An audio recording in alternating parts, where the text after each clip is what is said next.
Hello, Simon. Hey, Sean, how are you? I'm doing great, man. It's a real pleasure to meet you, and I really had a blast watching Old Guy. Um, it's just so much fun, and it's something that came out of left field to me. When I saw the trailer for, it, I was like, "This is a really interesting pair up," and casting is key, and this movie just nailed it. Thank you. Thank you. I hope so. Yes. Castings, obviously, I think the most important thing in a film, if you've got a, pretty good script, you then need to get an incredible cast. And that's half, half the battle. Yeah, it's true. You've got a great dynamic between Christoph Waltz and Cooper Hoffman. Was there a moment on set where the chemistry really surprised you? I think it doesn't, you don't wait for the set to find those things out.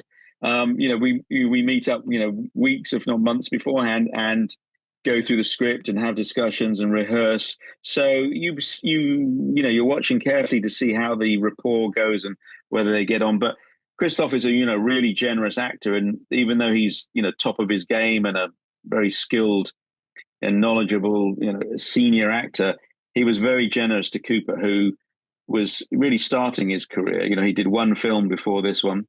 And so watching those two work together was, really interesting because, it is master and apprentice. And in the film, the jobs of as master and apprentice and off camera as well, you've got the same dynamic. So really was, life imitating art a lot of the time because Cooper was really there to learn and was open to anything. Very skillful actor, even for that young age, but very brave. Is willing to try anything. And Christoph is there, to advise and help. So that was really interesting to watch. Yeah, you said Cooper just did one movie before Old Guy, and so this movie will be the movie everyone watches to see what Cooper can do, and he's gonna get more jobs after this. He's gonna be on high demand for sure, especially with such great cast around him. And Christoph Waltz is known for his sharp wit and precision in dialogue. How did you really approach balancing his comedic timing with the action in Old Guy? Well, I always think that Christoph is perceived by public, probably rightly or wrongly, as a very tight, buttoned up, intelligent guy, and so I wanted to see him in this part because it's the exact opposite. This is a very out of control, fun loving, degenerate really, who likes to drink too much and party and eat the wrong food and everything that Christoph isn't in real life and also in his previous characters. So I wanted the audience to see something new and unusual with Christoph and have fun with it. And also I think that's why Christoph wanted to do it, is because it was new and unusual for him too. And all actors want to play people that aren't them. And this is about as far from Christoph as you could imagine. But he was having a lot of fun doing it, I think. Yeah, I really think he has some great comedic energy that some people might not realize, and it just comes out so naturally. And so this was the perfect role for him. And he's matched up with Lucy Liu, no stranger to action, but she also brings a lot of charisma and humor to her roles. What was it like directing her in this film, and what did she bring to her role? Well, Lucy Liu again is a very experienced actress, and yes, she has done action films a lot. So every now and again there was a little bit of action in, but it's almost between the two of them. I had to sort of tone down some of it as well because she was sort of too good to be an ordinary, woman who runs a nightclub. This isn't a film where she starts doing, karate and kung fu and whatever.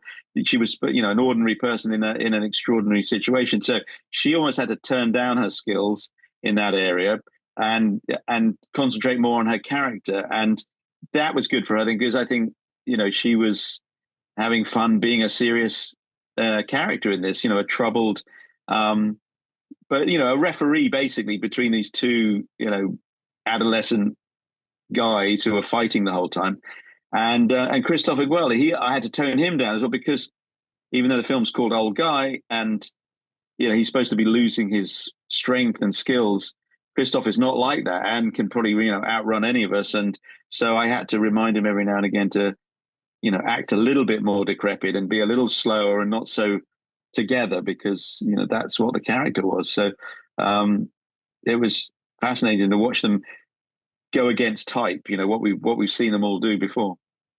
Yeah, it's such a great movie. You've made a lot of great movies, to be honest, and this is one of them. I do want to circle about the great casting in some of your older movies, but your film Con Air is an absolute classic and has lived on, as a pop culture phenomenon. And you had an all-star lineup in that movie as well. Cage, Malkovich, Buscemi, and more. I mean, so many names. So, what was it like juggling so many iconic performances in one film? I mean, you've done a lot in your other films as well, so you're no stranger to big stars and bring them all together. Yeah, I mean, one of the frustrations with Con Air is that everyone was so good. There wasn't enough screen time for everybody. Everybody should have had 10 times more lines than they had. And I wish I'd had an extended version that I could have given everybody, more time and more scenes. But pretty much what's in the film is what I shot. There is not anything on the cutting room floor, and it was so big and time consuming that there was only enough time to shoot exactly what is in that movie. So that was the only frustrating thing, is that everybody in it was so watchable and so good that I wish I could have had more time. But it's better to be that way than going the other way, which is like wanting to cut everything out. No, there's so many great scenes from everybody. The one that still hits with me today is Steve Buscemi and the Tea Party, and just that's the one that lives in my head rent free, is that scene. Everyone's brilliant in it, and like you said, ensemble casting I think is your specialty. You did Expendables 2, which is every young boy's action fan dream of like the ultimate movie. So how did that happen with handling all the challenges with all the action heroes? What's the key to getting all these action heroes together?